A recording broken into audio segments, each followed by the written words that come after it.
Welcome to the Tesla Economist. Please hit the thumbs up and remember to subscribe. You can also follow me on Twitter and talk to me on Patreon. With so much going on in Tesla and with Elon right now, it can be hard to keep up and make videos in time. Maybe it'd be easier if I was just a talking head, it would sure save a lot of time. But anyway, we have to talk about these China numbers. We have to go through all the math behind them because this could be game changing. As you know, I've been waiting for these numbers for some time.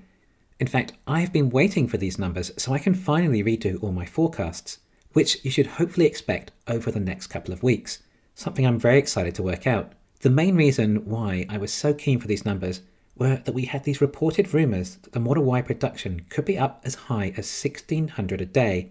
Although these rumours sound too good to be true, we did have Phase 2 of Shanghai open, and this contributed to such a potential ramp-up of the Model Y. Well, we finally got the number of deliveries for the month, and it came in at just over 54,000 total.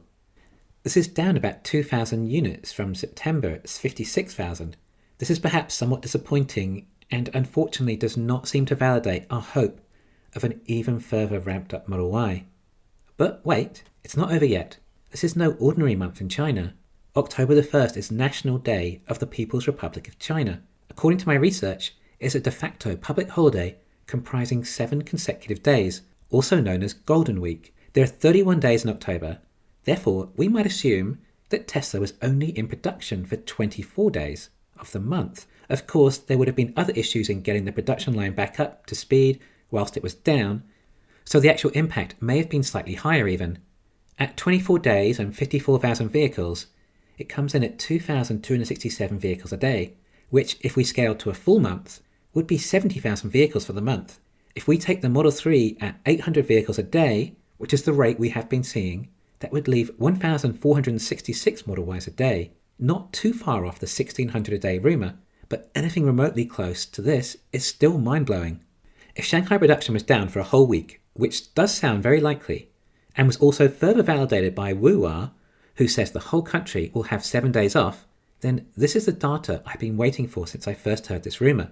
This is absolutely incredible. It's totally crazy. This was not expected at all from this factory, at least anytime soon, let alone in its first year. That's right, we're not even 1 year into production yet, and we've already hit this rate. Right, the rate. What is the actual annual capacity at this rate? Well, at 1,466 Model Ys a year, scaled up annually we hit a whopping 535,000 units a year. No, I'm not necessarily including downtime, as I wanted to know the capacity, because we can compare it to the initial capacity we were told, which was 200,000 units. Alright, let's just do a quick tally up of Shanghai's potential Q4 deliveries then. We have 54,000 for October, even though we are at a potential run rate of 70,000 a month for Model 3 and Model Y in Shanghai, and we may even see some more possible ramping through the year. There could be a bit of downtime. So what if we just adjust November and December to 65,000 each? Then that's a total of 184,000 deliveries for Q4 just from Shanghai.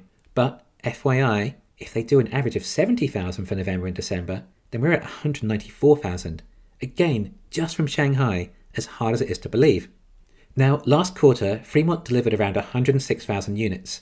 Only 10,000 Model S and virtually no Model X's, along with lines down due to the transition of 2170 batteries to LFP batteries for the Model 3 line, resulting in 8,000 fewer Model 3s from Fremont for Q3 compared to Q2.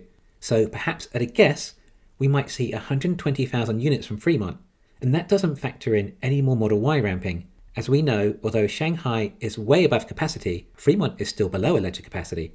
The Model Y now has more 2170 batteries available due to less being used in the Model 3 standard range, or rear-wheel drive version as it's now referred. Therefore, it is not unlikely that there will be some Model Y ramping there too. Either way, if it's just 120,000 with 186,000 from Shanghai, that comes to a total of 306,000 units. Production numbers in Q3 were 237,000. That is 69,000 more units, or about a 30% increase in production, quarter over quarter. Yet most investors are thinking 50% annual growth. 30% growth quarter over quarter is 180% annual growth. As remember, each quarter's growth would also be compounded. We're currently at 627,000 deliveries for the year, so add a further 306,000 will take us to 933,000 total deliveries. Okay, we didn't achieve 1 million, but this is still a lot higher than people expected, and we're excluding any possibility from Texas, which I have to say does feel unlikely. But perhaps a few semi-trucks maybe. But this also takes us to a run rate of 1.2 million vehicles a year just from Fremont and Shanghai. Yet we still have people predicting 1.35 million units total for next year. Well, Fremont and Shanghai will still be ramping next year. There is phase 3 at Shanghai, and Elon says there is still 50% more potential at Fremont, granted over perhaps 2 years. But either way, shouldn't 1.35 million units be a possibility from just Shanghai and Fremont combined next year? I think this number comes from people's amazing mathematical abilities of taking a 900,000 production of 2021 and adding a further 50% on, being 450,000 plus 900,000, which comes in at 1.35 million. Brilliant math there, has to be said. Anyway, if this discrepancy between the Model Y capacity and the run rate is not major sandbagging, then what is? What about Texas and Berlin? Is it plausible to assume there might be some potential sandbagging around these factories too? At this trajectory, Shanghai could be around a total production of 240,000 Model Ys for 2021. If Texas and Berlin were at that same rate, then they would have reached a total of 480,000 units combined in 2022. But these facilities are larger than Shanghai. Model Y Shanghai has likely hit its current capacity in the space of 9 months. Well, these new factories have a much larger capacity. In addition to that, they're using newer, faster production techniques. On top of that, these factories have had months of working and testing the production line and making a lot of die-cast molds ready to go. Surely it would not therefore be too unthinkable that they could produce enough units in 2022 that we could reach 2 million units total. And don't forget potentially some Cybertruck deliveries too.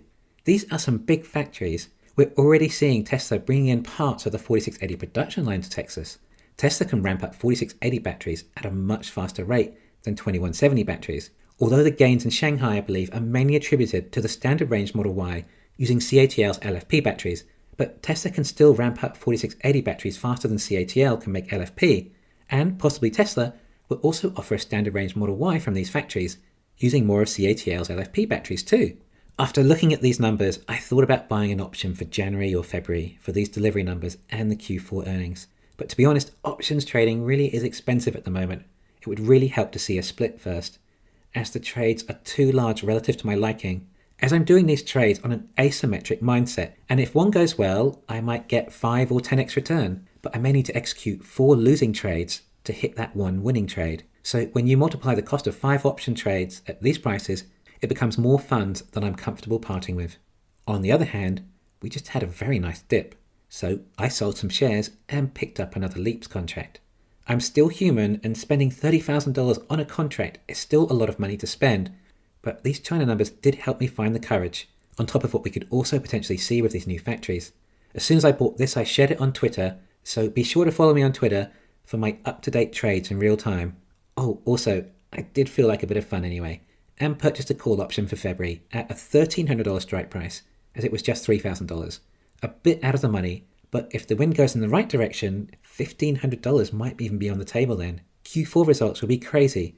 The extra gross profit from these extra units and all the price increases will almost all go to EBIT through economies of scale, as the OPEX shouldn't be affected overly. Add on to that the Bitcoin gains too. I have a lot of faith in this Q4. Translation, 30% increase in production could be over 50% increase in EPS.